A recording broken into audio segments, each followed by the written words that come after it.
So, merong nag-PM sa akin guys. Ayan. Actually, hindi ko talaga alam to, mga Q. Kasi limited lang po talaga yung nakikita ko sa aking Facebook. Kasi hindi po ako gumagamit ng Facebook profile, mga Q. Kumbaga, Facebook page po talaga yung ginagamit ko. So, limited lang po talaga yung nakikita ko guys. Tapos, so sabi niya, ayan, sabi niya guys, ayan sir, totoo ba na blacklisted ang banda sa US concert?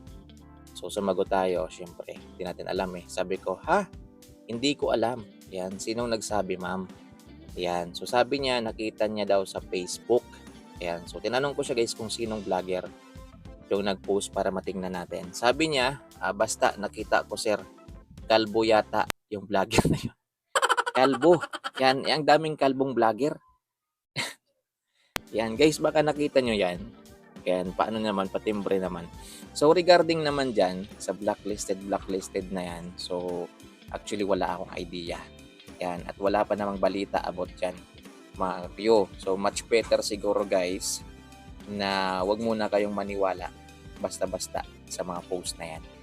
So, ang producer kasi ng USA concert nila Ilyas, yan, nabubulol na tayo, ay ang Padok Entertainment, sila Ma'am Cindy. So, sila pa rin yung nag-handle dyan. So, kung meron tayong gustong kuning information, malaman about dyan, sa concert na yan, much better siguro napuntahan ninyo yung post ng Padok Entertainment. So, doon lang tayo maniwala guys sa tinatawag na reliable source. Ayan, wag dyan sa mga vlogger-vloggera na yan sa Facebook. Kasi lahat yan for the content lang naman yan.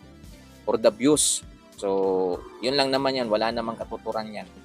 Yan, huwag kayong maniwala. Lalo't wala namang papel sa banda. Yun yung sakto. Yan, kung may papel, yan, for example, si Bugres yung nagsabi, o yung Padok Entertainment, o di kaya si Ilyas, pwede pa kayong maniwala, mga view. Eh kung galing lang din naman dyan sa mga vlogger-vloggeran yan sa Facebook guys, so wala yan guys. Yan, lahat yan for the views, yan for the content, yan, mga ano lang yan, mga haka-haka. Yan, so wala yang katuturan, mga view. So, yun, guys, abangan nyo na lang, may mga update pa naman tayo. So, yun guys, yan, abangan nyo na lang. Yan, kung ano man yung totoo sa balita na yan, ay magbibigay tayo ng update. So, sa ngayon, wala pa akong nakikita. Yan, kanina may nakita akong post ng Padok Entertainment. Ang sabi niya guys, kaya nag-email daw sa kanila yung US Embassy. And hindi ko rin alam kung ano yung email sa kanila. Nakaka-cute. And hindi tayo manghuhula.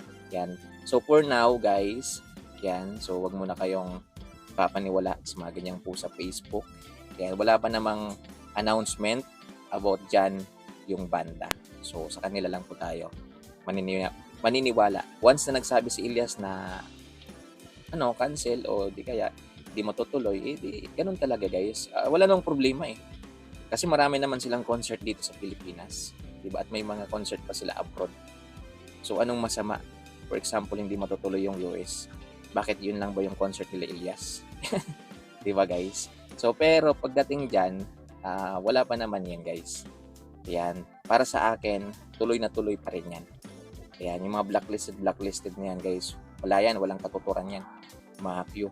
Yan. Sa ngayon. So hintayin nyo na mag-post ang Padok Entertainment. Kasi magsasalita naman yan sila guys. So ngayon, focus lang tayo guys sa banda. Yan. Sa mga nangyayari ngayon. Ila Ilyas. Maraming concert dito sa Pilipinas. Mga ka-few. So focus lang tayo. So yun. Guys, maraming salamat. Yan lang yung advice ko sa inyo. Mas maganda na wag na muna kayo mag-Facebook. Mga few. Kasi maraming dun sa Facebook ngayon. Maraming mga toxic. Mga haka-haka. Yan, mga kung ano-ano na lang yung mga pinagsasabi nila. Mga ka-few. So, abangan nyo na lang yung mga update natin. May mga vlogger naman dyan iba guys na mga totoo naman na nagsasabi ng totoo. So, sa kanila kayo manood din. So, yun, guys. Wala pa namang concert ngayon sila Ilyas. Ayan. So, pahinga muna sila. Ayan. Si Ilyas nasa Maynila pa rin. So, recording sila ngayong araw ni Sir Lito Camo. Yun yung abangan natin. Hindi yung mga fake news na yan. Hindi yung mga haka-haka na yan na wala pa namang evidence. So, dapat kung mag-post sila ng blacklisted, so, dapat meron silang patunay. Dapat meron silang papel na nakalagay doon na blacklisted yung banda. Pero kung mga sabi-sabi pa lang din naman guys, mga edit-edit na picture na yan, so mahirap paniwalaan yan. Napakadali na lang talaga ngayon gumawa And edit mo lang yung picture, lagyan mo ng blacklisted na pangalan, lagyan mo ng caption na mahaba, kwento mo doon yung kwento ng buhay mo, pwedeng maniwala talaga. So, hindi naman kasi lahat guys, vlogger. Diba? Hindi naman lahat vlogger.